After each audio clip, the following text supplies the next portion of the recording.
In the spring of 1989, the Carvina Corporation released a curious game whose dissemination among American students that fall was swift and furious, though its popularity was ultimately short-lived. The game was Killswitch. On the surface, it was a variant on the mystery or horror survival game, a precursor to the Myst and Silent Hill franchises. The narrative showed the complexity for which Carvina was known for, though the graphics were monochrome, vague gray and white shapes against a black background, and slow MIDI versions of Czech folk songs played throughout. Players could choose between two avatars: an invisible demon named Gast or a visible human woman, Porto. Playing as Gast was considerably more difficult due to his total invisibility, and players were highly liable to restart the game as Porto after the first level, in which it was impossible to gauge jumps or aim. However, Gast was clearly the more powerful character. He had fire breath and a cold steam attack, but as it was above the skill level of most players to keep track of where a fire-breathing, poison dispensing invisible imp was on their screens once the fire and steam had run out, Porto became more or less the default. Porto's singular ability was seemingly random growth. She expanded and contracted in size throughout the game. A Kansas engineering grad claimed to have figured out the pattern involved, but for reasons which will become obvious, his work was lost. Porto awakens in the dark, with wounds in her elbows, confused. Seeking a way out, she ascends through the levels of a coal mine, in which it is slowly revealed she was once an employee, investigating its collapse and beset on all sides by demons similar to Gast, as well as dead foremen, coal golems, and demonic inspectors from the Satinsguard Corporation, whose boxy bodies were clothed in red, the only color in the game. The environment, though primitive, becomes genuinely uncanny as play progresses. There are no bosses in any real sense. Porto must simply move physically through tunnels to reach subsequent levels, while her size varies wildly through interlevel spaces.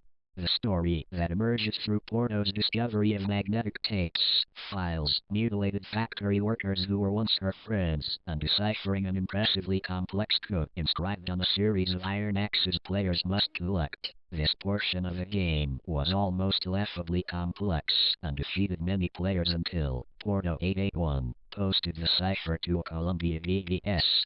Attempts to contact this player have been unsuccessful, and the username is no longer in use on any known service. Is that the foreman, under pressure to increase coal production, began to falsify reports of malfunctions and worker malfeasance in order to excuse low output, which incited a Satinsguard inspection. Officials were dispatched, one for each miner, and an extraordinary story of torture unfolds, with fuzzy and indistinct graphics of red-coated men standing over workers, inserting small knives into their joints whenever production slowed. Admittedly, this is not a very subtle critique of Soviet-era industrial tactics, and as the town of Carvina itself was devastated by the departure of the coal industry, more than one thesis has interpreted Killswitch as a political screed. After solving the axe code, Porto finds and assembles a tape recorder on which a male voice tells her that the fires of the earth had risen up in their defense and flowed into the hearts of the decrepit, pre-revolution equipment they used and wakened them to avenge the workers. It is generally assumed that the fires of the earth are demons like Gast, coal fumes and gassy bodies inhabiting the old machines. The machines themselves are so big that the graphics select to only show 2 or 3 gear teeth or a conveyor belt rather than the entire apparatus. The machines drove the inspectors mad, and they disappeared into caverns with their knives, only to emerge to plague Porto, of course. The workers were often crushed and mangled in the onslaught of machines, who were neither graceful nor discriminating. Porto herself was knocked into a deep chasm by a grief-stricken engine, and her fluctuating size, if it is real and not imagined, is implied to be the result of poisonous fumes inhaled there. What follows is the most cryptic and intuitive part of the game. There is no logical reason to proceed in the correct way, and again it was Porto 881 who came to the rescue of the fledgling Killswitch community. In the chamber behind the tape recorder is a great furnace, where coal was once rendered into coke. There are no clues as to what she is intended to do in this room. Players attempted nearly everything, from immolating herself to continuing to process coal as if the machines had never risen up. Porto881 hit upon the solution and posted it to the Columbia Wars. If Porto ingests the raw coke, she will find her body under control and can go on to fight her way out of the final levels of the mine, which are impassable in her giant state, clutching the tape containing this extraordinary story. However, as she crawls through the final tunnel to emerge above ground, the screen suddenly goes white. Killswitch, by design, deletes itself upon player completion of a game. It is not recoverable by any means. All traces of it are removed from the user's computer, and the game cannot be copied. For all intents and purposes it exists only for those playing it, and then ceases to be entirely. One cannot replay it, unlocking further secrets or narrative pathways. One cannot allow another to play it, and perhaps most importantly, it is impossible to experience the game all the way to the end as both Porto and guessed. Predictably, player outcry was enormous. Several routes to solve the problem were pursued, with no real efficacy. The first and most common was to simply buy more copies of the game, but Carvina Corporation released only 5,000 copies and refused to press further editions. The following is an excerpt from their May 1990 press release.